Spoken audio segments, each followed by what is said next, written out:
자, 이어서 전개 3 들어가도록 할게요. 전개 3. 108쪽 계속 볼게. 자, 밑으로 나온 서생은 나라 안을 두루 돌아다니며 가난하고 의지할 곳 없는 사람들을 구제했다. 우리 아까 전에 빈민구제라는 표 있었잖아. 그 이상형 내용 중에, 조그만 시험 중에, 여기서 시작. 가난하고 의지할 곳 없는 사람들을 구제했다.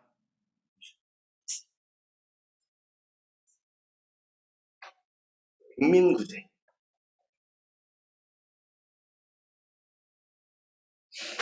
자, 돈을 그렇게 써도 아직 은자 10만 장이 남아있었어. 자, 이 돈이면 변씨에게 빌린 돈을 갚을 수 있겠군. 자, 허생이 변씨를 찾아가 보고는 나를 기억하시겠소이까? 하고 묻자 변씨는 깜짝 놀라 말했어. 그대 얼굴 시색이 조금도 나아지지 않은 걸 보니 만금을 다 털어먹은 건 아니오. 자, 허생이 웃으며 말하기를. 자, 재물 가지고 얼굴이 번드르르해진 일이야. 당신 같은 장사치들의 일일 뿐이요. 만금이란 돈이 어찌 사람의 도를 살지 하겠소. 자, 일단 이 구절도 중요 구절이고 체크 좀 해놓읍시다. 재물을 가지고 얼굴이 번드러지는 것은 당신들 같은 장사치들의 일일 뿐이요. 라고 했어. 그럼 그 얘기는 난 장사치가 아니다. 아니다. 나는 안 좋아. 엄연한 양반이라는 얘기야. 그래서 우리 이 구절을 통해서 이제 그 허생의 계급의식, 이런 것들을 엿볼 수가 있겠지. 이걸 알 수 있는 첫 번째 구절이야. 계급의식이 들어가는 구절. 나는 양반이야. 그다음에 은 10만 양을 변씨에게 주면서 내가 순간의 굶주림을 참지 못해 책 읽기를 마저 끝내지 못하고 그대에게 망국을 빌었던 것이 부끄럽소이다. 그랬어. 자, 이거 보니까 이것도 돈 빌리는 거 부끄러운 일로 여기지? 그치? 그래서 이것도 줄자. 그대에게 망금을 빌렸던 것이 부끄럽소이다. 요 계급식이 들어가는 두 번째. 계급의식 2번. 2번. 자, 한이 변신이 또 깜짝 놀라서 일어나 절을 하고 10만 양을 다 받을 수 없다고 사양을 하고 있어. 자, 일단 요 구절 좀 수치고. 자, 그래도 이게 빌린 게 10만 양 빌렸는데, 10배네. 와, 거의 뭐, 코인 수준이네. 그래서, 이거 다 받을 수 없다고 사양하는 건, 그래도 인간 좀 양심이 있잖아, 그렇지? 그래서, 변씨의 양심적인 면모가 드러나. 변씨의 양심적인 면모가 들어가는데, 여기도 1번이라고 해놓자, 1번. 나중에 이런 측면이 또 보이거든. 쓰면 들어가서. 자, 10분의 1만 이자로 쳐서 받겠다고 하였다. 그때 허생이 오려 버럭 화를 내며 당신 어째서 나를 장사꾼으로 축하려는겨? 하고 옷자락을 부딪히고 휙 나가버렸다. 이자 10분의 1 받는 거 이렇게 장사치냐? 자, 그래서 요것도 이 사람의 그 계급 의식이 들어가겠지. 요것도 줄치고 계급 의식 3번 이라고 해야죠. 계급 의식 3번.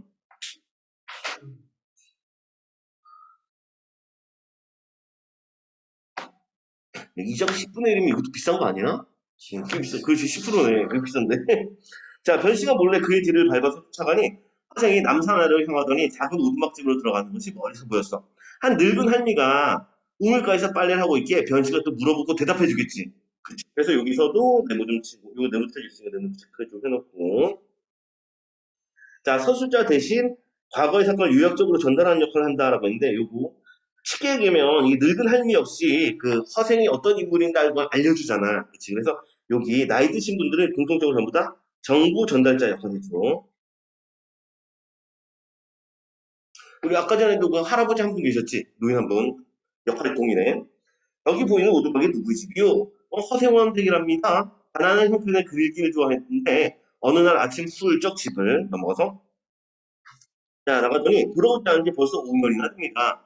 이미 혼자 집에 있으면서 허생원이 집 나간 날짜에 제사를 지낸답니다.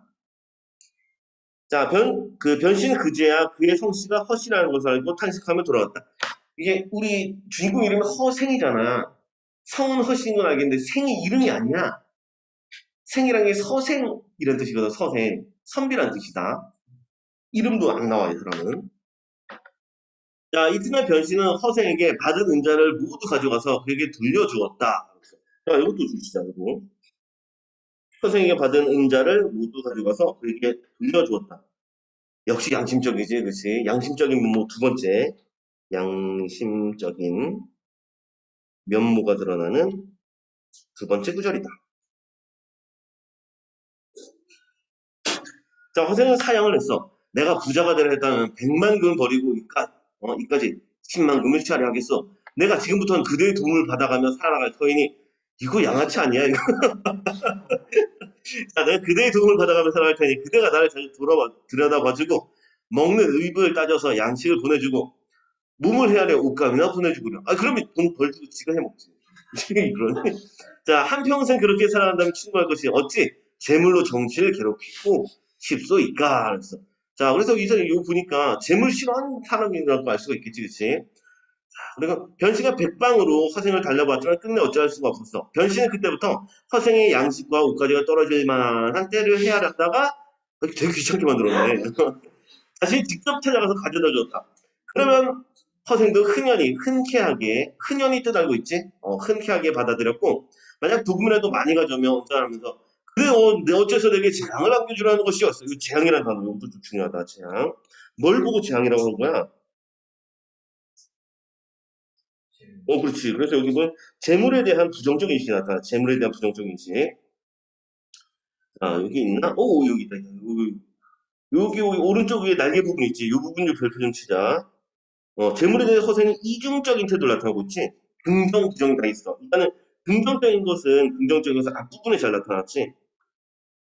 자, 허생들의 삶을 풍족하게 하고 현실의 모순, 그다음에 문제를 해결해 줄 수가 있어. 자, 그럼 우리 이쪽에 담긴 사상. 기본적으로 돈이 있어야 사람들을 잘 살 수 있게 해주잖아. 어떤 사상? 다시 작가의 사상과 연관이 있는 거지. 작가의 사상? 박지원 무슨 사상가? 실학사상 그렇지. 여기 밑바탕에는 실학사상이 담겨 있어. 실학사상. 자, 그러면 이제 부정적인 모습도 있어. 좀 전에 했던 얘기지. 자, 개인적이고 사적인 측면. 위에서는 사회적이고 공적 측면이라면 이것은 개인적이고 사적인 측면이야. 도를 살줄 수 없고 정신을 괴롭히는 것으로 재앙이 될 수 있다.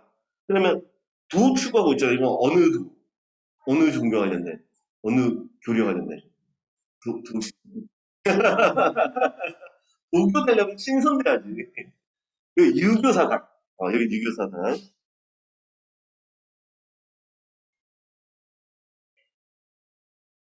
됐으면 넘어가서 시도로 재앙 다음에 자, 술을 가지고 가면 더욱 기뻐하며 서로 찾도록 실컷 마셨다. 자, 이렇게 몇 년을 지내자 두 사람의 정글이 날로 두터워졌어. 어느 날 변씨가 조용한 틈을 타서 어떻게 5년 만에 100만 금을 벌어들였는지 물어봤다. 허생이 대답하기, 그것이 아주 알기 쉬운 일이요.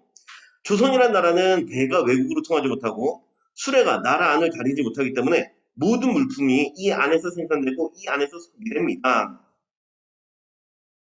좀 더 들어가서. 자, 아예 하고 넘어가자. 여기다가 다시 올라오지 말고. 자, 이 부분에다가 가로 좀 묶어주고 별표 치고. 한마디로 뭐가 취약하다는 얘기야? 경제 구조가 취약하다. 그렇지. 일단 경제적 문제를 비판하고 있어. 경제 문제 비판.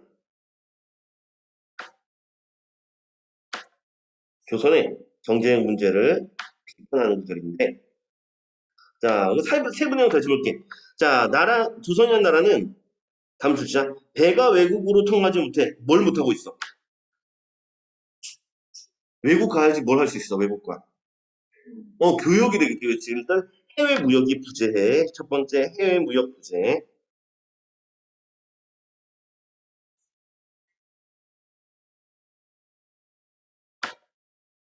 그다음에 두 번째, 수레가 나라 안을 다니지 못하기 때문에라서 수레가 다니지 못한다는 것은 국내에서 무엇이 이루어지지 못한다. 한 지역과 다른 지역 간에 무엇이 물자가 왔다 갔다 하는 걸 뭐라고 해요? 물- 유통, 유통이 문제점. 이거는 2번 유통이 문제점.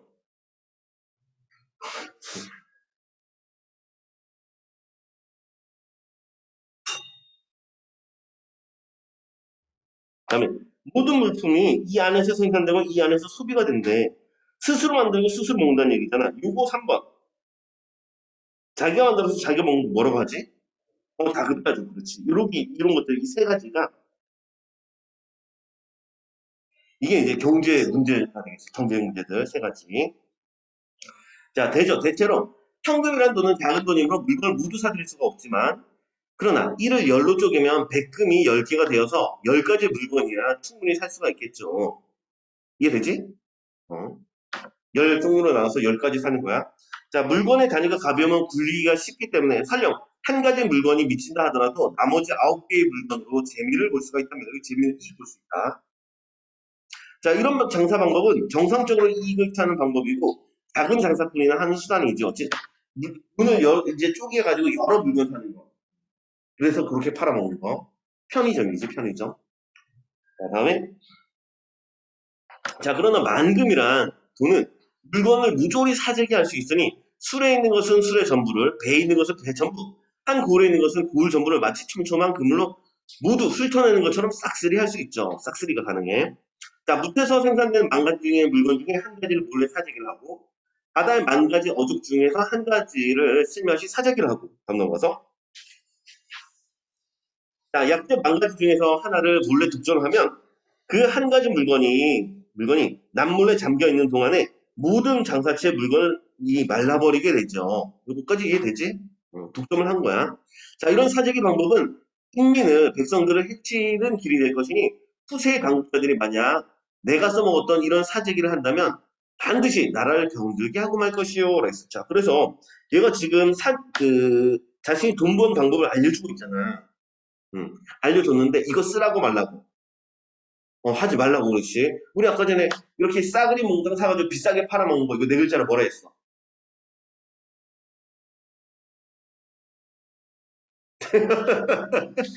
맞아. 이게 듣는다고 다 기억나는 게 아니야. 사달 뜻하는 자 매자 있지. 매. 매점 매석 그렇지. 매점 매석에 대한 동기가 나타나.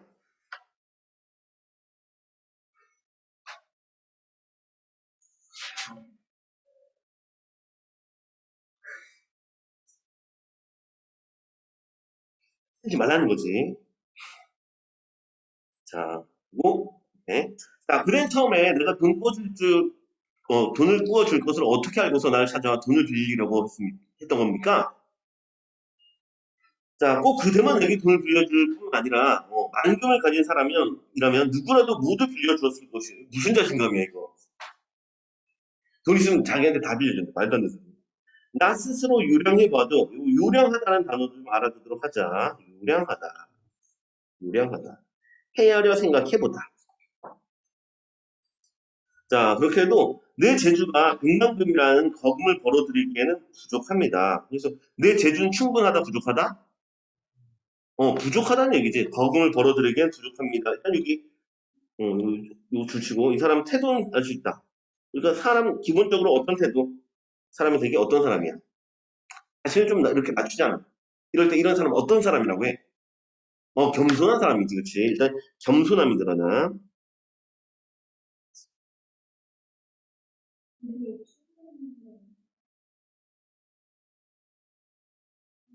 어? 뭐라고? 잠깐만.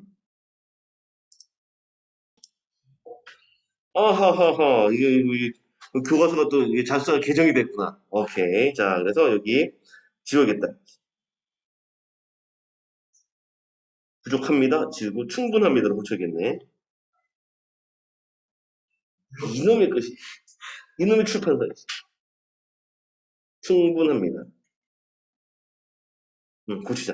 그럼 겸손한 거 사라졌고, 없어졌어. 자, 그럼 계속 좀 보자.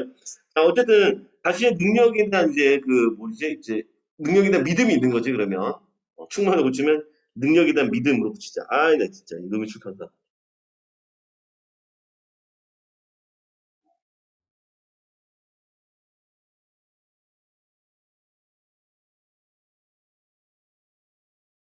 실제로, 예전 이게 다른 책들도 봐도 이게 다 충분하다는 내용으로 나와 있거든. 그래서 이 출판사만, 이거 새로 고쳤구나, 이러고 있었는데, 다시 잘못된 걸 다시 고쳤구나. 자, 넘어갈게. 자, 그러나 되고 안 되고는 하늘에 달린 것이니 난들 어찌 미리 알 수 있겠습니까? 그러므로 나를 능히 활용한 사람은 복이 있는 사람이고 그 부자를 더 큰 부자로 만드는 것은 하늘이 명하는 것이죠. 자, 중요 구절은 이 구절이야. 이 구절. 되고 안 되고 한 것은 하늘에 달린 것이다. 여기 줄치고 모든 건 하늘과 운명이 달렸다는 거지. 그치. 그래서 이런 생각을 가졌을 때 이걸 뭐라고 하냐면 불편 치고 이런 것들을 운명론적 사고관 이런 걸로 운명론적 사고관 하늘에 달렸다, 운명에 달렸다. 이러면 운명론. 죠? 사고관. 요 어휘는 좀 알아두도록 해. 이건 다른 데도 많이 나오는 표현이야. 운명론. 자, 그러니 돈을 빌려주지 않을 수 있겠습니까? 즉, 자기한테 돈 빌려주면 더욱 부자가 될 것이라는 얘기입니다. 자, 그리고 만금을 얻고 나서는 그 사람의 복에 의지해서 장사를 했기 때문에 하는 일마다 성공을 했던 것입니다. 다시, 그 사람의 복에 의지했다라고 하는데 그 사람은 어떤 복이 있는 사람이겠어? 돈복이 있는 사람이지, 그치? 허생같이 돈복이 있는 사람이야. 아니, 허생이란다. 변씨같이.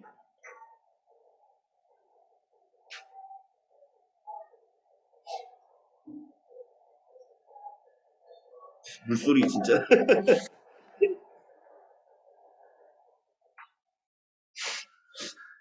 졸졸졸졸. 자, 그러면 일단 옆에 다시 한번 정리 좀 할게요, 위에. 자, 그러면 이제 허생이 큰 돈을 벌 수 있었던 이유 정리해볼게. 허생이 큰 돈을 벌 수 있었던 이유. 첫 번째, 자신의 능력인 거지.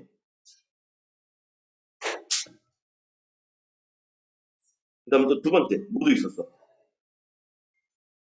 자신뿐만 아니라 하늘도 있었지, 그렇지? 하늘의 뜻도 있었어, 하늘의 뜻. 갖고 얘기하면 이거 운명인 거고. 그 다음 세 번째, 또 누구의 복에 의지했다? 돈을 빌려주는 사람, 이제 변씨의 복도 있었던 거야.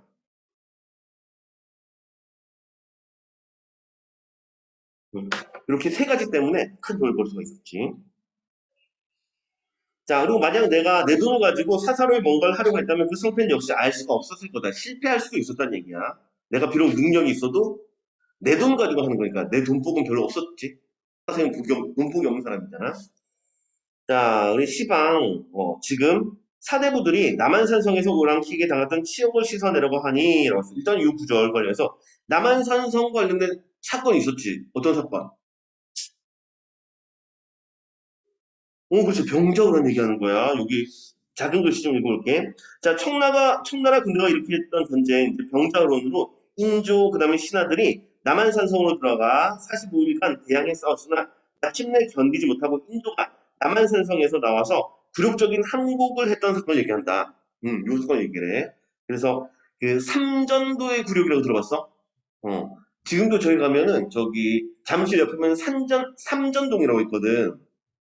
그 원래 이게 삼전동이 원래 강물이야, 강물. 원래 강가인데 지금 땅이 됐지만 그쪽에 얼음 꽁꽁 얼었을 때 이게 인조가 절 머리 땅에다가 뭐 쾅쾅쾅 박으면서 이렇게 세 번 절해서 그 동네 그렇게 이름이 됐어. 자, 어쨌든 이제 여기 다시 한번 검색으로 정리할게. 자, 남한산성에서 오랑캐에게 당했던 치욕이라는 것은 병적으로 하는 패배 얘기하는 거지. 병자호로 하는 패배.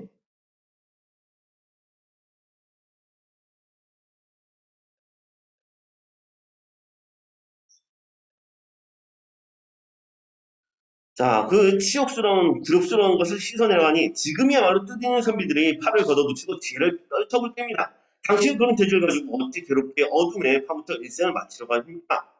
자고로 어둠에 파묻혔던 분들이 어디 한누구였소.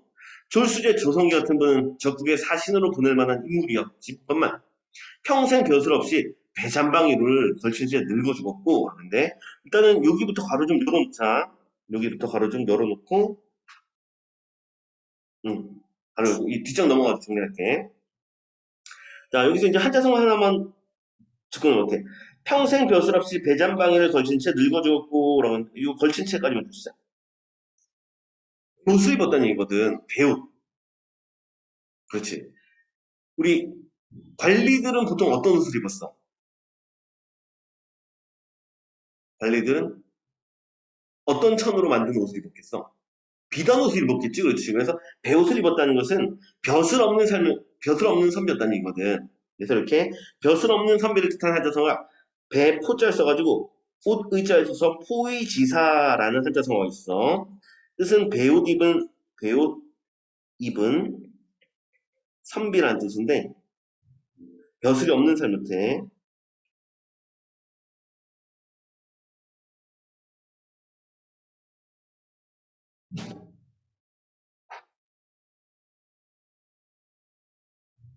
정리됐으면 다음 또 넘어가자. 자, 또 이런 사람이 있었지만, 이런 문제가 있었고, 다음 주에. 자, 반개 유형 같은 분은 불량미를 조달할 능력이 있었건만,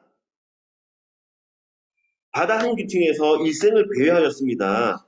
지금 나라의 정치를 도모하는 인물들을 알만하지 않겠습니까? 나 같은 사람이야 그저 장사나 잘하는 사람입니다. 장사에서 번 은자로는 구왕의 모가지라도 사기에 충분한 노래죠. 구왕이라면 중국 나라의 왕들. 검색으로 정리해 놓자. 어? 아니다. 빨간색 줄치자. 구왕의 모가지. 구왕은 밑에서 다시 볼게. 구왕 따라가 보자. 자, 부왕이라는데 청나라 태조의 14번째 아들이며 이름은 도르곤이다.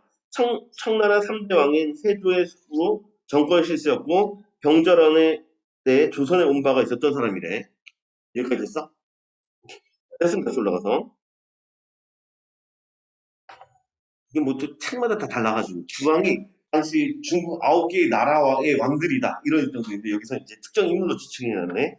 자 일단은 주왕이 모가지를 살 수 있다는 건 왕머리를 살 수 있다는 건 나라를 살 수 있다는 얘기잖아. 이제 주권을 살 수 있다는 거야.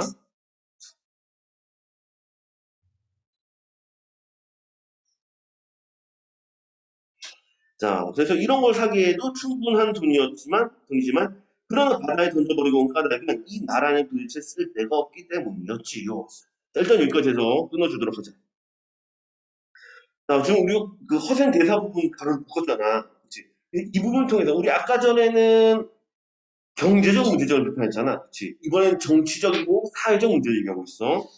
그래서 조선의 정치적, 그다음에 사회적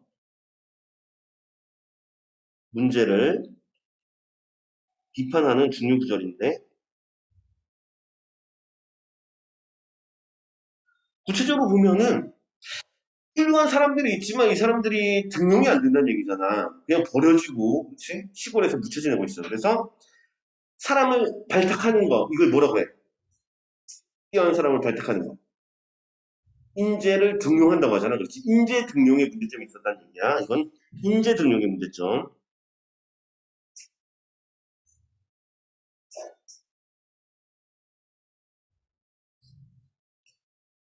자, 그때 변신이 하고 크게 탄식을 하고 돌아갔다. 자, 다음 위기로 들어가자.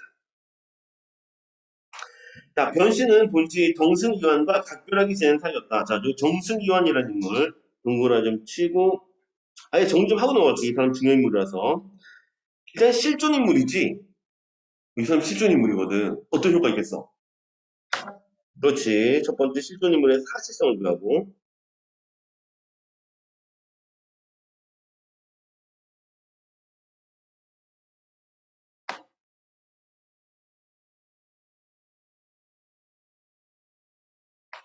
두 번째, 이 사람은 무능한 집권층을 상징하는 인물이야. 무능한 집권층.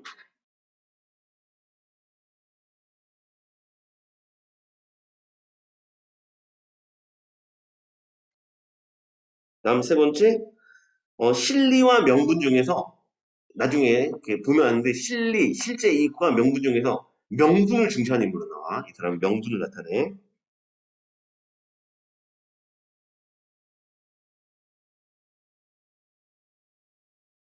자, 정리를 일단 다 해놓고 바로 들어갈게.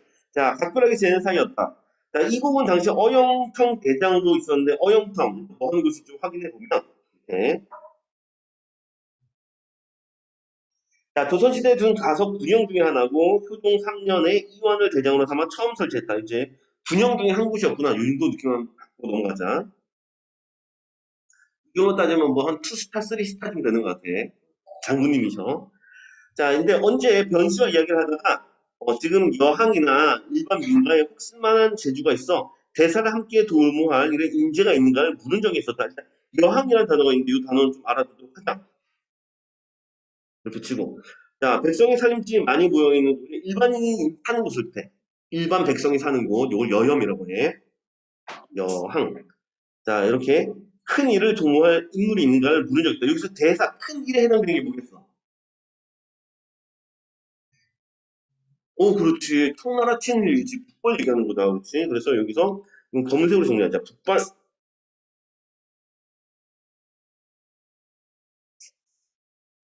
함께 도모할 인물이 있는가를 물었다. 변 씨가 허생의 이야기를 했더니 이공이 깜짝 놀라면 귀한 일이로세. 정말 그런 인물이 있단 말인가? 그래 이름은 뭐라고 부르답니까? 소인이 그와 3년을 함께 지냈지만 여태 이름도 모르고 있답니다. 우리도 이름을 몰라. 어. 자, 그는 필시 이인일 걸세. 이인이라는 게 비범한 사람이라는 뜻이야. 비범한 사람일 걸세. 자네 같이 가보도록 하세. 밤중에 이대장은 아랫사람도 다 물리치고 변씨와 둘이 걸어서 허생의 집에 당도했다. 변씨는 이공을 문 밖에서 기다리게 하고 혼자 먼저 들어가서 허생을 만나보고 이곳에 찾아온 연유를 이야기했다.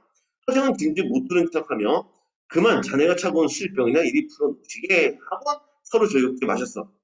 자, 변신 20을 밖에서 기다리게 해놓은 것이 민망하여 여러 차례 말을 꺼내왔으나 허생은 대꾸도 하지 않았다. 그 밤이 깊어지자 허생이 말하길 선녀를 불러도 되겠소. 이렇게 했더니. 자, 그럼 지금 허생이 변신을 뭐 하고 허생이 이원을 뭐 하고 있어? 들여보내지도 않고 있는 거지. 문 밖에서 막 이렇게 문 밖에 세워놓고 이렇게 제대로 안 할게 우리 이럴 때 뭐 한다고 하지? 음, 문전 박대라는 표현이지, 그렇지? 문전 박대를 했어. 여기서 손님 불러도 되겠소. 자, 이 대장이 방에 들어왔으나 사장은 편안하게 앉아서 일어서지도 않았어. 예의가 없는 놈이네. 이제 어쨌든 무시를 하고 있어 계속. 자, 이 대장은 몸둘 바를 모르고 엉거주춤하다가 겨우 나라에서 어진 인재를 구하려는 뜻을 설명했다. 넘겨서 자, 허생이 손을 내저으 말했다. 밤은 짧은데 말이 너무 길어서 듣기 아주 지루하구만. 그래, 넌 지금 무슨 벼슬을 하는 말하는 태도가 이 처음 본 사람한테 반말. 자, 어쨌든 여기 일단은 요 구절은 또 중요구절에서 주점 시작. 기본적으로 이렇게 사대부들의 양반들이 하는 말이 좀 길다. 그리고 좀 지루하다. 이런 얘기잖아. 그렇지? 그래서 양반들의, 이 사대부의 양반의 공리공론, 이것을 비판하는 구절로 볼 수가 있어. 공리공론, 아까 공자가 비었다는 뜻이었잖아. 이론이지, 이론. 그렇지? 말로만 얘기할 뿐 실제 행동이 없을 때 공리공론이라고 해. 이론만 얘기하고 행동을 안 하면. 자, 그래서 너 지금 무슨 벼슬 하냐? 그랬더니 오히려 얘가 존댓말 속에서 형, 저 대장입니다. 이러고 있는 거야. 그렇다면 너는 바로 나라의 신임받는 신하가 아니더냐? 내가 응당 제야에 숨어있는 와룡 선생을 천구할 터이니 네가 임금기 아래에서 그의 삼구처를 할 수 있게 하겠는가? 그랬어. 자, 이 구절 이제 중요 구절이니까 표시 좀 하고.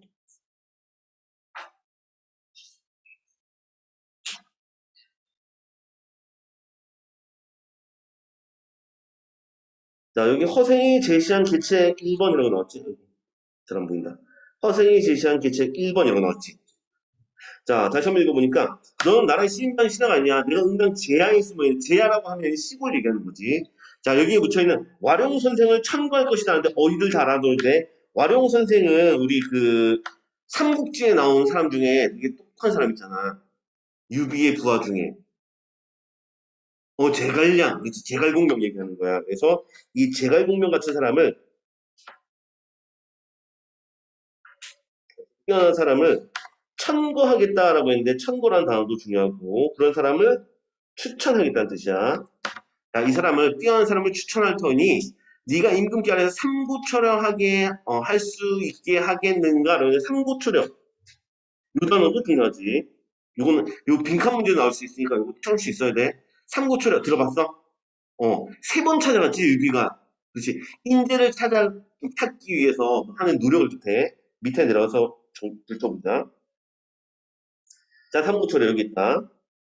자, 인재를 맞이하기 위하여 탐성 있게 노력함 여기 주셨죠. 자, 일단 여기 됐어. 오케이. 자, 됐으면 다시 위로 올라가서. 근데 그 왕이 이름도 없는 사람을 3번이나 찾아가는 일, 이거 쉬운 일이야, 어려운 일이야? 어려운 일이지, 그렇지? 그래서 요 허생이 제시한 첫 번째 계책, 이거 왼쪽에 정리되어 있으니까 이거 이쪽에 정리할게. 요거 완결 좀 치고. 허생이 시사삼책이라는데 허생이 제시한 세 가지 계책이라고 뜻을 생각하면 돼. 허생이 제시한 세 가지 계책. 자, 이게 첫 번째 계책이 이거야. 적극적인 인재 등록. 삼고토를 하는 거지. 네? 예전에는 인재를 뽑으려면 무슨 일을 해야 했어? 너희들이 관리가 되고 싶어. 뭐 해야 돼? 과거 시험 봐야 됐단 말이야, 그렇지. 근데 과거도 없이 직접 찾아가지고 사람을 발탁하는 거니까 이거 적극적인 거지, 되게. 적극적인 인재 등용을 얘기했어. 자, 그래서 이게 대책인데, 그러면 이런 대책을 쓰라는 얘기는 실제로 현실에서 인재 등용이 잘 된다, 안 된다? 안 된다는 거야, 그렇지. 그래서 이게 이제 담겨 있는 또 다른 문제점들이 있어. 그래서 이쪽을 따로 묶어주고, 이 부분은 현실의 문제점들이야. 이건 현실의 문제점.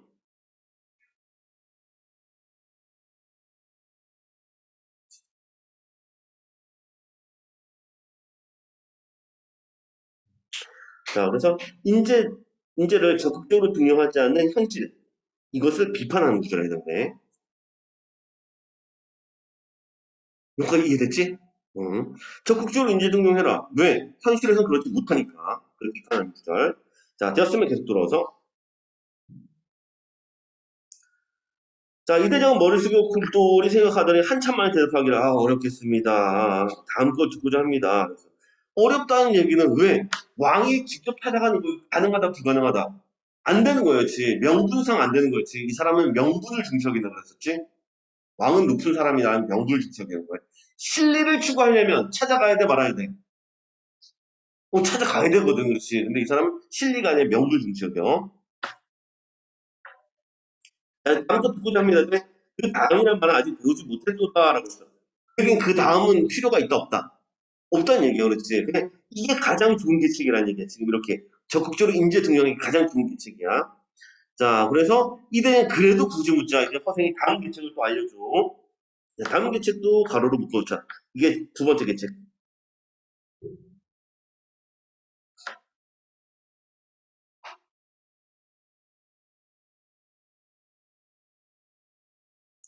자, 그래서 이 부분이 이제 허생이 제시한 계책 2번에 해당이 되는데 읽어볼게. 자, 명나라 장군과 병사들은 조선이 예전에 입은 은혜가 있다고 여겨서 그 자손들이 대놈의 나라에서 몸을 빼어 우리나라로 많이 건너왔으나, 아직 일단은 여기 검색을 주실게. 조선이 예전에 입은 은혜가 있다라고 하는데 이게 조선이 무슨 은혜를 입었지? 사실 우리 명나라가 망한 이유가 누구 도와주다 망했어? 조선 도와주다가. 우리 병자호란 전에 어떤 전쟁이 있었어? 외놈들 쳐들어온 거. 임진왜란 그렇지. 임진왜란 있었을 때 명나라에서 우리나라를 조선을 도와주다가 걔도 그래가지고 훅 간 거 아니야. 그렇지. 자, 그래서 요거 조선이 예전에 입은 은혜가 있다고 했는데 요 내용이 뭐냐면 임진왜란 때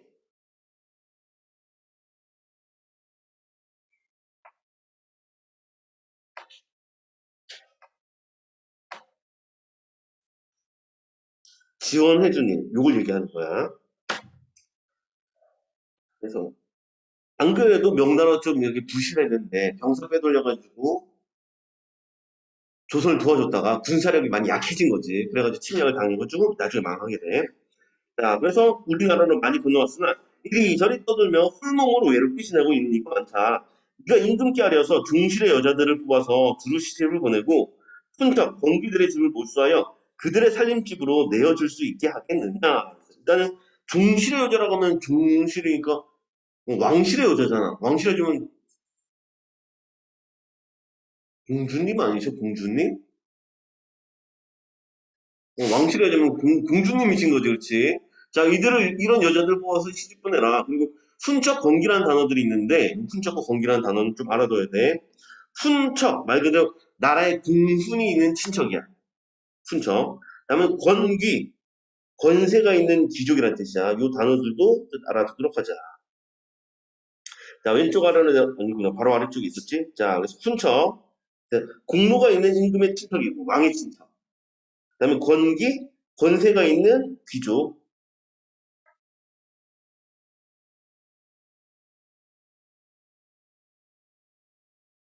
여기까지 됐어? 응, 다 확인했으면 다시 들어올게. 자, 그래서 일단 여기 왼쪽 날개분 들어서 2번. 두 번째 계책이야. 명나라 후손들을 후대해줘라, 우대해주라는 얘기지. 장가도 보내주고, 집도 주고, 이러라는 얘기야. 자, 그런데 이 내용을 다시 한번 보면, 명나라 후손들을 우대해주고, 후대를 해주는데, 누구 걸 뺏어주냐면, 누구 걸 뺏어주냐면, 훈척과 권귀들의 집을 뺏으라는 얘기잖아. 아니, 사내들 걸 뺏으라는 얘기야. 이러면 원래 돼, 안 돼? 안 되잖아, 그렇지? 그럼 굳이 얘들 걸 뺏으려는 이유가, 얘들이 지금 잘했다, 잘못했다? 잘 못했다는 얘기야. 애들이 나쁜 일 많이 했다는 거지. 자, 그래서 옆에 들어서 이제 북벌론의 허구성을 지적하는 장면일 수가 있겠지. 그치? 실제로 청나라를 치려면 우리가 누구랑 손을 잡는 게 좋은 일이야? 명나라랑 손을 잡아야지 되겠지, 그치? 근데 이걸 안 하고 있으니까 북벌론의 허구성을 지적하는 것도 되고, 그 다음에 또 훈처가 권기들의 기득권을 비판하는 것도 될 수가 있지. 얘들이 자신들의 걸 자꾸 계속 안 내놓고 있거든. 얘들의 또 돈을 모을 때 제대로 잘 모은 게 아니라 뭐 부정부패도 있었고 이렇겠지. 그래서 이들의 기득권을 비판하는 내용들이 있어. 자, 이거까지 됐어. 그리고 되게 중요하다. 이 허생의 시사심 삼책을 쓰시오. 그리고 거기에 따른 문제점을 쓰시오. 이거 서술형 문제 정말 잘 나오거든. 그래서 이 내용 되게 중요해. 자, 그랬더니 이 대장은 고개를 숙이고 한참 있다가 대답하기를 그것도 어렵겠으면 얘들 것 빼실 수가 있어 없어? 없다는 얘기야, 그렇지. 명분상 실리를 추구하자면은 명나라 장졸들과 힘을 합쳐야 되는데 그걸 안 하고 있는 거지. 그래서 어, 명분을 추구하는 모습이야. 자, 그랬더니 아니 이것도 어렵다 저것도 어렵다 한다면 대건데 무슨 일이 가능하겠냐? 아주 쉬운 일이 있으니 네가 능히 할 수 있겠느냐? 그때 말씀해 주시길 바랍니다. 일단 들어보겠다. 일단 들어보자. 대저 되게 다음부터 이것도 그냥 가로를 미리 쳐놓을까? 마지막인데 이것도 묶어놓자. 담장도 한꺼번에 묶자. 한 장 넘어가서. 너무 길다.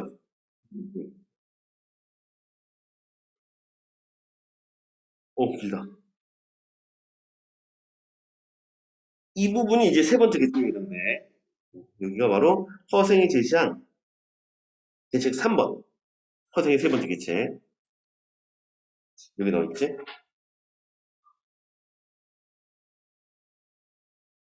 체크들 됐어? 체크 됐으면 다시 앞장으로 돌아간다. 앞장으로 돌아와서 읽어볼게. 자, 대체로 천하의 대의를 외치려면 여기서 말하는 대의라는 것은 북벌 얘기하는 거지. 청나라 친 북벌. 자, 북벌 외치려면 먼저 천하의 후벌들과 사귀어 결탁하지 않고는 아니 되는 겁니다. 여기서 후벌이라는 건 영웅후벌 들어봤지? 영웅후벌. 이 영웅들과 사귀어서 결탁하지 않으면 안 된다. 즉, 동맹을 맺어야 된다는 얘기야. 내 편이 있어야 돼. 자, 그리고 남의 나라를 정벌하려면 먼저 첩자를 쓰지 않으면 성공을 거둘 수 없는 법이다. 조건이 두 가지지. 첫 번째는 동맹 맺어야 돼. 그치? 다른 영웅들과 동맹 맺어야 되고, 또 다른 거, 정부전이지.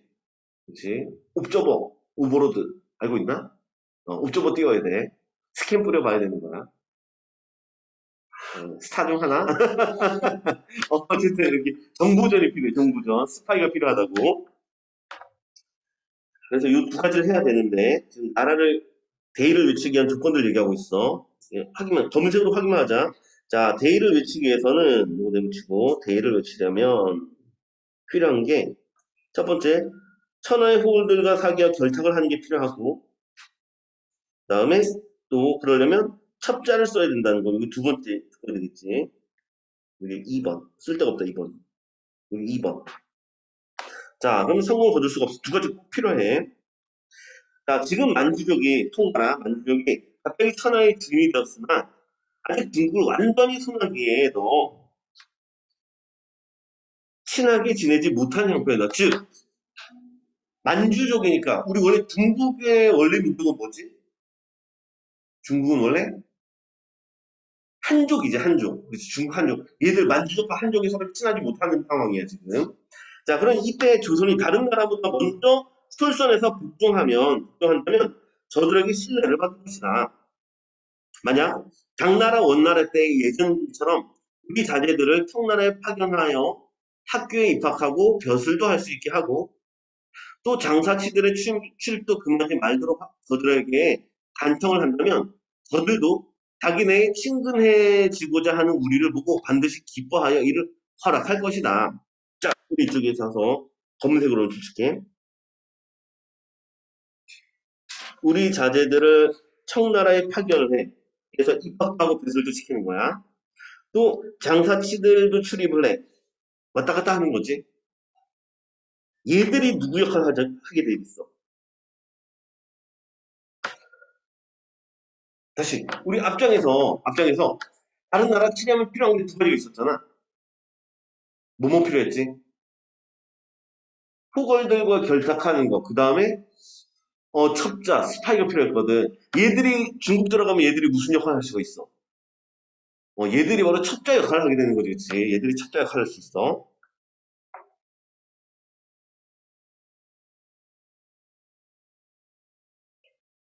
그리고 들어와가지고 이제 다른 후벌들과 결탁을 할 수 있는 애들이 바로 얘들이 되는 거지. 자, 근데 중국은 그것도 모르고 기뻐서 허락할 거라는 얘기야. 얘들은 기뻐서 허락할 것이다. 이렇게 되면 나라의 자제들을 엄선하여 머리를 깎아서 변발을 하게 하고 변발 혹시 황비홍 본 적 있어? 황비홍? 딱 머리 가운데 딱 잘라가지고 앞에는 다 밀어버리고 이 뒤에만 이거 머리 따는 거 변발. 자, 그렇게 변발을 하게 하고 오랑캐 복장을 입히고 이 오랑캐 옷을 호복이라고 부르거든. 오랑캐 옷을 입히고 산비들은 빈곤과에 응시하고 이거 벼슬 이거 시험 이름이에요. 과거 시험 이름. 이름을 따면 외국인 전형 시험. 외국인 전형 입학 시험. 뭔가요? 자, 그래서 외국인들이 보는 과거 시험에 응시하고 일반 남자들, 일반 사람들을 멀리 강남까지 장사를 하게 만들어서 그들의 허와 실을 엿보고 한족의 호걸들과 결탁할 수 있는 거지. 허실 엿보고 이 첩자식 첩자. 그다음에 호걸들과 결탁하는 거지. 그렇지. 자, 이렇게 하면 천하를 도모할 수 있을 것이며 우리 천하를 도모한다라고 했는데 옛날 사람들에게 천하라고 하면 어디까지가 천하였어? 요즘 천하면 온 세계잖아. 옛날 시대만 하더라도 중국 얘기야 중국. 그렇지. 천하를 도모한다는 것은 곧 중국을 도모하여 차지할 수 있을 것이며 나라의 치욕도 씻을 수 있을 것이다. 여기서 말하는 나라의 치욕 어떤 사건? 병자호론 패배 얘기하는 거지. 병자호론 패배. 이건 검은색으로 정리해 놓자.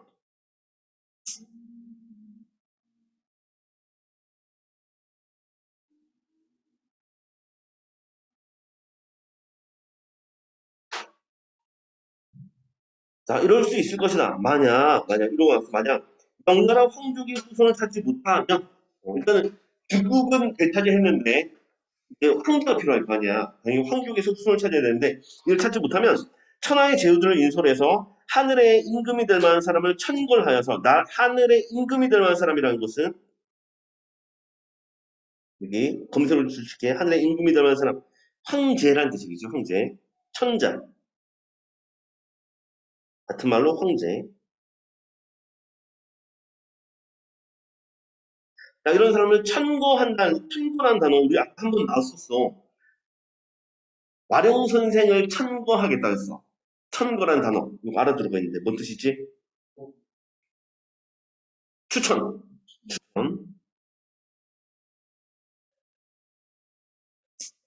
추천하여서 잘 만들면 대국의 스승이 될 것이다. 중국 큰 나라니까 중국의 스승이 될 것이며 대국은 중국 검색으로 적어놓자.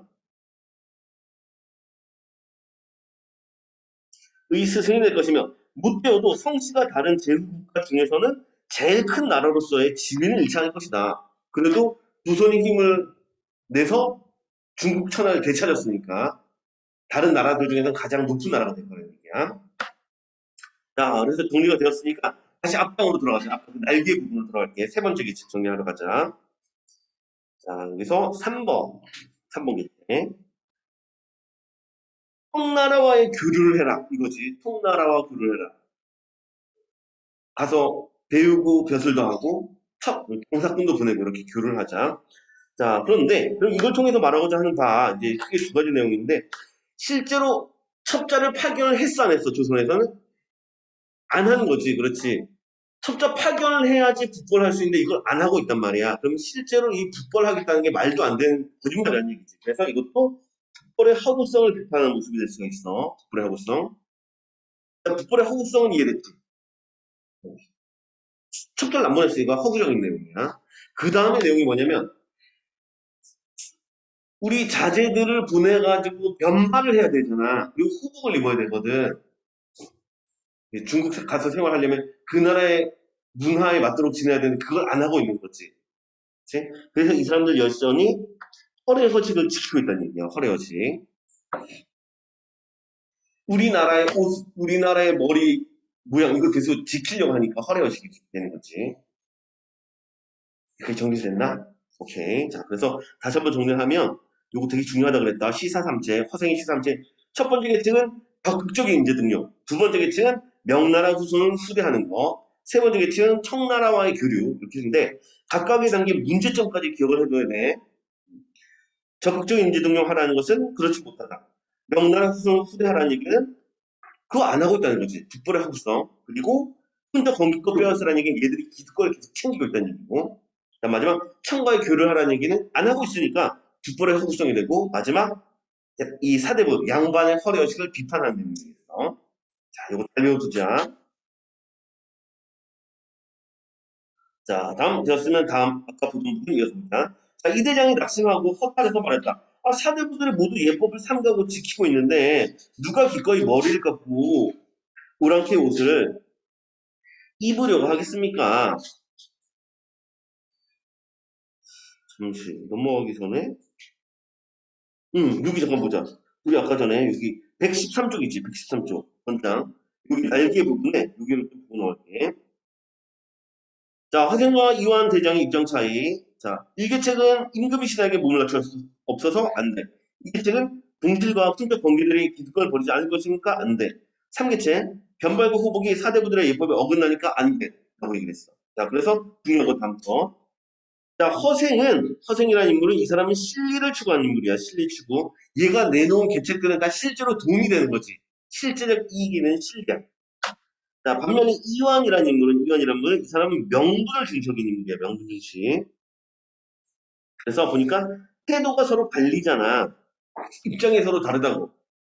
서로 생각이 달라. 가치관이 다르다는 얘기지. 이들 간에 무엇이 있어?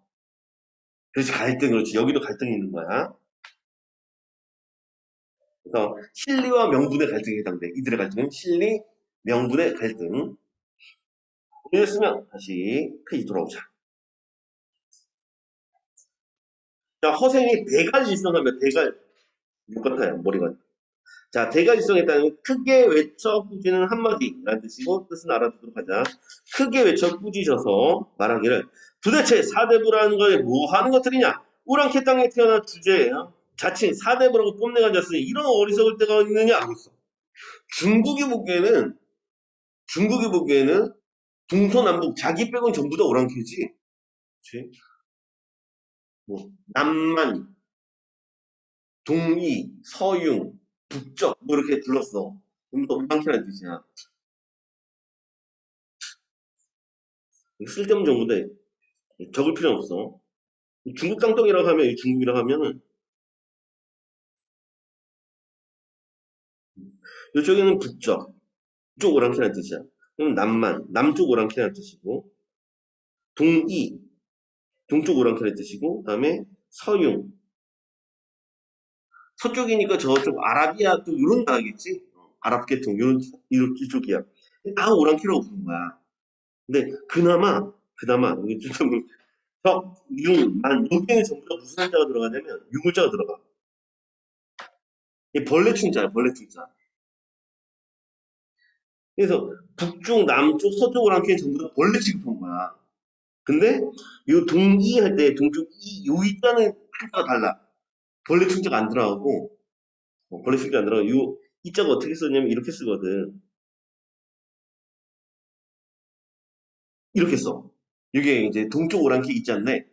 요 글자가 가만히 보면 이게 이렇게 글자로 쪼개져. 요 글자 있지. 무슨 자? 응, 클 대자 있지. 요 글자랑 그 다음에 요 글자. 여기에 활궁자야. 그러니까 옛날 중국 사람들은 우리나라 중에 어느 나라랑 접했겠어? 구구려랑 접했잖아. 우리 옛날 그 구구려 그림 막 벽화 이런 거 보면은 말 타고 큰 활 들고 이러고 있잖아. 중국 애들은 동이가 무지하게 무서웠던 거야. 한자마저 이렇게 쓴 거지. 나름대로 좀 자긍심을 가져도 되는 글자야, 이거는. 어쨌든 대수라서. 자, 오랑캐 땅에서 태어난 주제에 자칭 사대부라고 뽐내고 앉았으니 이렇게 어리석을 때가 있느냐? 입는 옷이란 모두 흰 옷이니 이는 상복이고 우리 상당한 사람들이 입는 알고 있지 상복 하얀 옷 그리고 머리는 송곳처럼 뾰족하게 묶었으니 상투 거 얘기하지 상투 이것은 남쪽 오랑캐의 방망이 상투 이건을 무슨 놈의 예법이란 말이냐 보면 남쪽에 있는 애들 일본 애들 이런 애들이 전부 다 상투 틀고 있거든 이게 뾰족하게 묶고 있어 실제로 중국 사람들은 상투 안 틀지 안 들고 머리를 말아 올려가지고 여기다 비녀 같은 걸 꽂고 있지. 삼국지 떠올려봐. 그 사람들 보면 이러고 있잖아. 위에다가 이렇게 있고. 자, 그러면 다시 한번 정리하면 여기 자 입는 옷은 모든 흰 옷이니 흰 옷 싫어하는 거지. 그다음에 머리는 송곳처럼 뾰족하게 묶었으니 상투다. 이거 안 좋아하는 거지. 그래서 이거 둘 다 묶어주고 이게 실제로 예의 범죄에 해당이 된다 안 된다? 안 된다 입장이거든. 쓸데없는 격식이야. 이게 쓸데없는 격식을 우리 아까 뭐라고 했냐면 허, 레, 허, 식 이라고 불렀었지. 이거 전부 다 허례허식인 거야. 자, 번호계는 원한을 갚기 위해서 자신의 머리를 아끼지 않아 내줬고 무령왕은 자기 나라를 강성하게 만들기 위해서 오랑캐 북적을 하는 것을 부끄럽게 여기지 않았다. 자, 그럼 여기서 여기 번호기라는 인물, 이 인물은 긍정적인 인물이야, 부정적인 인물이야? 원한을 갚으려고 내 묵까지 내준 사람. 긍정적인 인물이지. 그다음에 무령왕, 나라를 지키기 위해서 오랑캐 북정을 한 사람이야. 이 사람 긍정적인 인물, 부정적인 인물? 긍정적인 인물이지. 그래서 여기 옆에다 정리 좀 할게. 자, 그래서 여기서 건호기와 무령왕은 건오기와 그 다음에 무령왕이라는 인물은 이 사람은 실리와 명분 중에 무엇을 추구했다? 그렇지. 실리를 추구한 예에 해당돼 있어. 실리를 추구한 예야. 자, 지금 명나라를 위해서 복수를 하려고 하면서도 끝까지 상권을 아까워서 하는 말이냐? 장차 말을 달려 칼로 치고 창을 찌르며 활을 당기고 돌을 던져야 하는 판에 그따위 너풀거리는 소매를 바꾸지 않고서 그걸 자기 딴의 예법이라고 한단 말이냐? 그래서 여기 너풀거리는 소매 주시고 너풀거리는 소매 이것도 삼각형 치자. 우리 옛날 옷들 보면은 소매가 되게 넓었지. 이 넓은 소매에 돈도 넣고 다니고 뭐 이랬었거든. 그래서 이 소매 그럼 이것도 실리야 허례허식이야? 허례허식에 해당되는 거지. 이거 허례허식에 해당돼.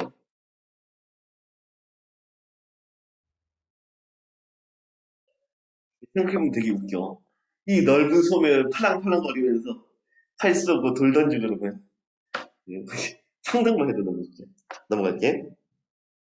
내가 처음에 너에게 세 가지 계책을 일러줬고 요 세 가지 계책을 시사삼책이라 한다 했었지. 시사삼책.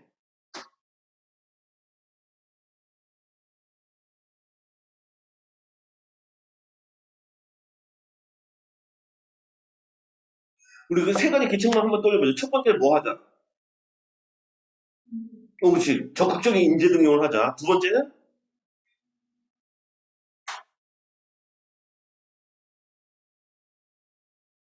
명나라 후손 우대해주자. 그렇지. 명나라 후손 후대해주자. 다음 세 번째는 그렇지. 청과의 교류를 하자. 이렇게 세 가지가 있었지. 자, 이런 세 가지 계책을 일러줬는데 이게 되게 중요하다. 꼭 외워두도록 하고. 자, 도대체 너는 한 가지도 가능한 일이 없다니 그러면서도 신임받는 신하라고 할 수 있겠냐? 그래, 신임받는 신하라면 고작 이런 것이냐? 이러지 않으면 목을 잘라야 올 것이니라.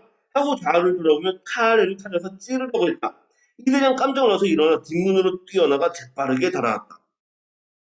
이것도 되게 웃겨. 생각해봐. 허생이 꺼낸 칼 무슨 칼이겠어? 집안에 있는 칼 뭐밖에 없어? 식칼, 가도 뭐 이런 거밖에 없잖아. 이거 가지고 찌려고 하니까 나름대로 이 대장은 요즘 따지면 국방부 장관쯤 되는 사람인데 이 사람들 오 이러고 도망갔다니까. 되게 웃긴 거지. 아 그렇구나. 아 그렇구나. 그렇지. 아 이 사람들은 뒤에서 지휘만 하는 거지. 싸움을 안 하는구나. 자 여기서 줄치고. 자 그래서 이 집권층의 비겁함 이런 것도 나타나.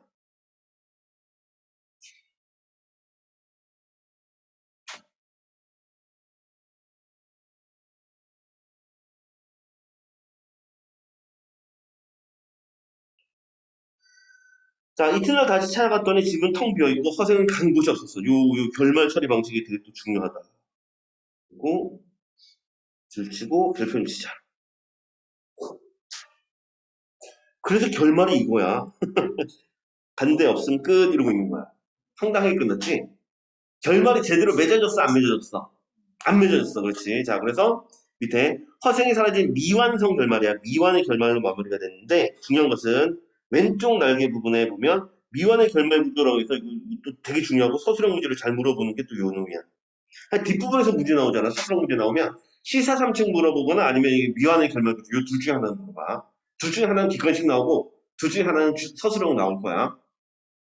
자 밑에 현실의 문제, 인물 간의 갈등이 해결되지 않은 채 주인공이 잠적하는 설화적 결말이고 미완의 결말이고 암시적 결말 구조야. 그래서 밑에 정리하자.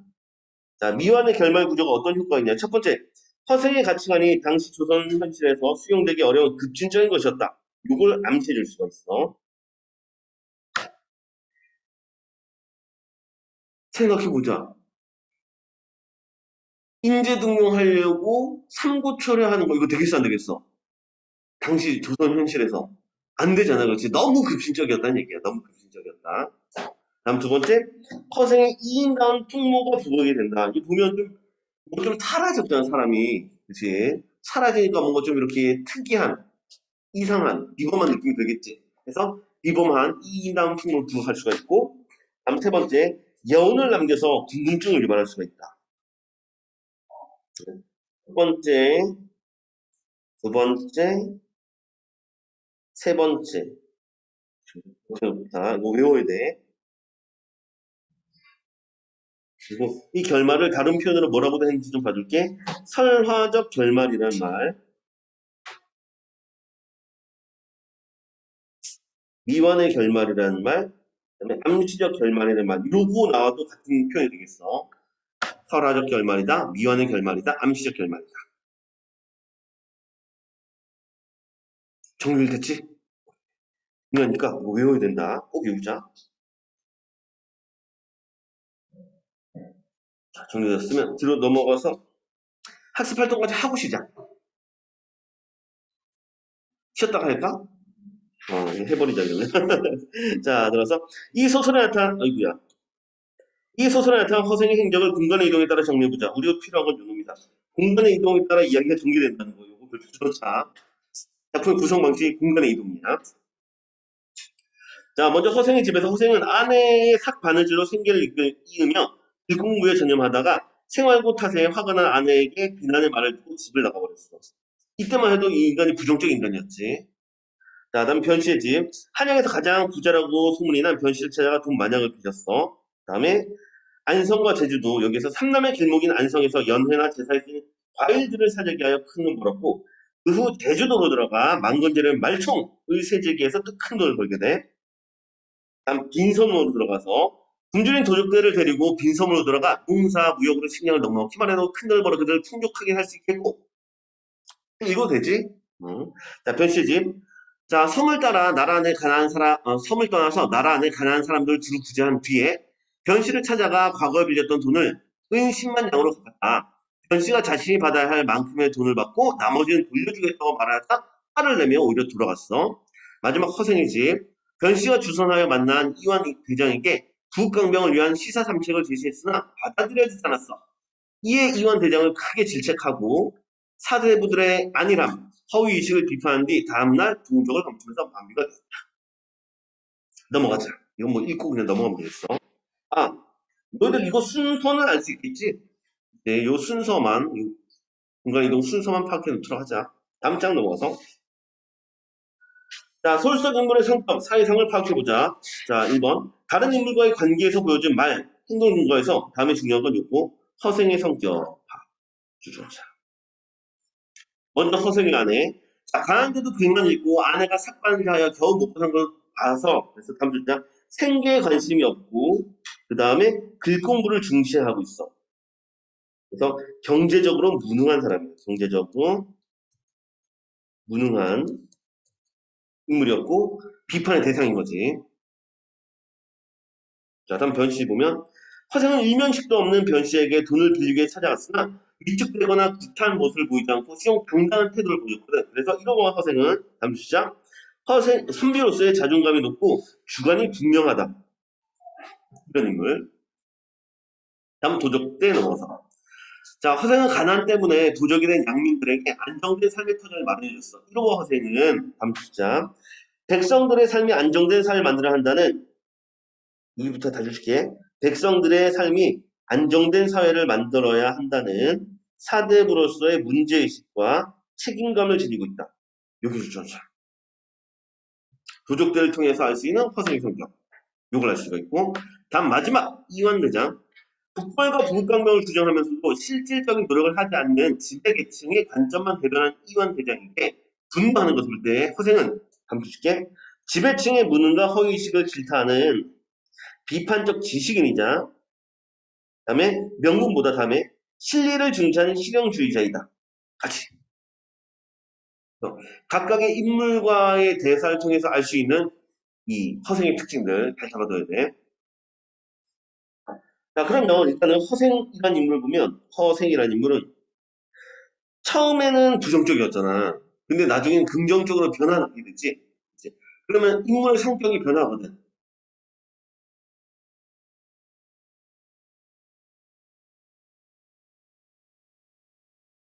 그래서 이런 인물 유형을 뭐라고 하냐. 처음부터 다 똑같으면 우리 평면적 인물이라고 불러. 성격이 동일하면. 근데 이 사람은 달라졌어. 평면적이 아니면 뭐야? 입체적 인물이라고 불러. 그래서 이 글에서 허생이 입체적 인물로 등장을 해.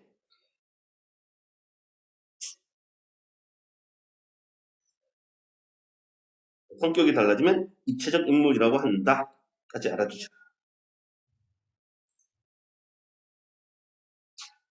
다음 2번 넘어가서 자, 다음 사건들을 근거로 해서 이 소설에 나타난 당대의 사회상, 이 사회상 묻는 것도 잘 나오니까 알아둬야겠어. 자, 첫 번째 사건. 허생의 만금으로 과일과 말충을 사재기를 했어. 사재기를 통해서 큰 돈을 벌었다는 얘기는 옆에 경제 구조가 취약했다. 경제 구조가 취약했다. 그 다음에 하필이면 과일과 말충이잖아. 과일과 말충 모두 누가 쓰는 거였어? 양반 계층이 쓰는 거였지. 그래서 이거 색깔 바꿔야지 알아보기 편하겠지. 이 과일과 말충이라는 소재를 통해서는 옆에 헐의 허식이 심했다는 거. 이 헐의 양반의 허리 허식 요걸 짐작해 볼 수 있는 게 과일과 말충이 되겠어. 따로따로 숫자를 적어놓자. 이거 1번이라고 하자. 과일과 말충이 1번이면 헐의 허식. 그 다음에 요거 2번 사재기는 2번이라고 하면은 이게 경제 구조가 취약했다. 요걸 알 수가 있어. 다음 밑에 내려가서 자, 허생이 굶주리면서 독에는 스펠 도둑들을 데리고 빈섬으로 들어갔거든. 여기 주소차. 도둑을 데리고 빈섬으로 들어갔다. 이걸 통해서 알 수 있는 거. 자, 그 도둑들이 됐다는 얘기를 통해서 그만큼 민생이 피폐했다. 아, 백성들이 살기 힘들다고 했었지. 그렇지. 요거 알 수가 있고, 그 다음에 백성들을 간에서 구제할, 다음에, 요것도 빠뜨렸네, 요거. 지배계층이 무능하고 부도덕하다. 무능하다까지. 사회상 두 가지 파악해야 돼. 지배계층이 무능하고 부도덕했다. 그다음 민생이 피폐했다. 그리고 같은 내용으로 이용후생의 정책이 부재했다까지. 그렇죠. 그래서 도둑 때리고 빈섬을 한 걸 통해서 파악할 내용들 요 세 가지. 다음 마지막 허생이 이원 대장에게 나라의 정책에 대해서 세 가지 제안했는데 모두 거절당했어. 세 가지 제안이 거절당하는 걸 통해서 할 수 있는 거. 아까 봤던 내용들이 현실의 문제점. 인재 등용이 제대로 이루어지지 않았다. 그다음에 그걸 규정했는데 그것이 말뿐이다. 북벌의 허구성이라 했었지. 북벌의 허구성을 알 수가 있었어. 이렇게 됐지? 오케이. 자, 다음 넘어가자. 자, 자신의 관점에서 소설적 인물들을 평가해보자. 다음과 같은 다양한 측면을 고려하여 자신의 관점에서 화생을 평가해보자. 이거 다 하셨나, 학교에서? 이거 안 하셨어? 이건 또 하셨어? 밤마다 다르구나. 자, 일단 이거 볼게, 허생. 자, 생계를 아내에게 맡기고 자신이 글공부와 전념한 모습이 있었고, 조족들에게 돈을 나눠주고 그들에게 빈손으로 들어간 모습, 집을 떠나 자취를 갖춘 모습, 세 가지 제안을 한 모습, 과일과 말총을 사재기 한 모습들, 이런 다양한 모습들이 있었어. 밑에 읽으셨어? 이거 다 안 했어? 안 했어. 오케이. 이거 넘어갈게. 이거 넘어가자. 이거 넘어가자. 오케이. 넘어가고. 자, 2번에서, 2번, 다음 장 넘어가서 2번, 여기서 이건 좀 봐야 돼. 너희들 부교과 관련해서 이거 봐야 된다. 그러니까 허생의 아내 위주로 좀 볼게. 아내. 이게 핵심이야. 허생의 아내. 다른 인물들은 다 이게 봤던 내용 그랬는데, 이 아내만 좀 신경 써서 봐야 돼. 자, 밑에, 미시담. 허생의 아내 들어가자. 허생의 아내는 생계를 돌보자 하는 남편을 강하게 질책하고, 그에게 장인밭이라도 하라고 강력하게 요구하는 걸 봐서, 일단 여기서 진짜 실용을 중시한 인물이다. 이건 알 수가 있겠지. 실용적인 인물이야. 자, 그래서 하지만 한편으로는 다음부터가 중요하네. 한편으로는 봉건 사회의 전형적인 사고 방식에서 벗어나지 못한 점도 있다. 왜? 극심한 생활고 속에서도 삭바느질을 하면서 글 공부를 하는 남편을 뒷바라지 해왔던 점, 다음에 허생이 집을 나간 후 남편의 제사를 지낸 점 보면은 다음 줄게. 가부장적 현실에서 자유롭지 못했음. 요걸 알 수가 있겠지. 예, 여전히 이런 측면이 남아있었던 거야. 근데 소설에 나오는 그 현대 소설에 나오는 허생의 처라는 작품에서는 안 그렇지. 앞에서 막 따지는 인물로 나오거든. 우리 헤어지세요. 이별하자. 뭐 이렇게까지 하거든. 그래서 요런 걸 봤을 때 중요한 건 요 내용. 가부장제 현실에서 자유롭지 못한 인물이다. 공무원 사회의 정적 사고방식에서 벗어나지 못한 인물이다. 요 내용 확실하게 좀 봐주도록 해. 부교제했다는 얘기는 이 허생전의 아내와 그 다음에 허생의 차후에 나오는 아내 이 두 인물의 차이점을 서술하시 여기 낼 수가 있거든. 그래서 태도 차이 요거 신경 써서 봐야 돼. 자 됐으면 이 작품 여기까지 하도록 하자.